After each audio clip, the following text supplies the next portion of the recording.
સુરક્ષા અભિયાને in charge police અધિક્ષક શ્રી સુરેન્દ્રનગર તથા શ્રી પાર્થ પરમાર નાયબ પોલીસ અધિક્ષક શ્રી મુખ્ય મથક સુરેન્દ્રનગર નાઓના માર્ગદર્શન હેઠળ તથા સીડી એચ ઝરિયા police sub inspector Netram Surendranagar નાઓની સૂચનાથી 13 ઓળખાણ અભિયાન અંતર્ગત જાહેર જનતાની કોઈ કિંમતી વસ્તુ જેવી કે સોના ચાંદીના દાગીના, રોકડ રૂપિયા, પર્સ વગેરે ખોવાય કે ગુમ થઈ જાય ત્યારે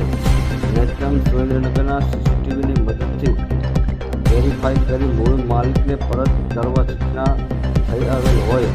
અરજદાર શ્રી નિલેશભાઈ ગુંજાભાઈ મકવાણા રહે ગણપતિ ફાસ્ટર સુરેન્દ્રનગર નાઓ તારીખ 9/4/2026 રોજ રતનપર અંડરબ્રિજ પાસેથી રિક્ષામાં બેસેલ અને ગણપતિ ફાસ્ટર ખાતે ઉતરેલ અને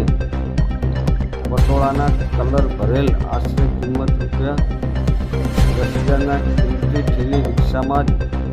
ભૂલી ગયેલ હોય. જે બાબતની અંતરે નેત્રમ ખાતે જાણ કરતા અત્રેના નેત્રમના સીસીટીવી કેમેરાની મદદથી અરજદાર રિક્ષામાં બેઠા હતા તે રિક્ષાની ઓળખ કરી રિક્ષા ચાલકનો સંપર્ક કરી અરજદાર નિલેશભાઈ ગુંજાભાઈ મકવાણા નાઓને પોતાનો કિંમતી સામાન નેત્રમની મદદથી પરત કરી પ્રશંસનીય કામગીરી કરેલ છે.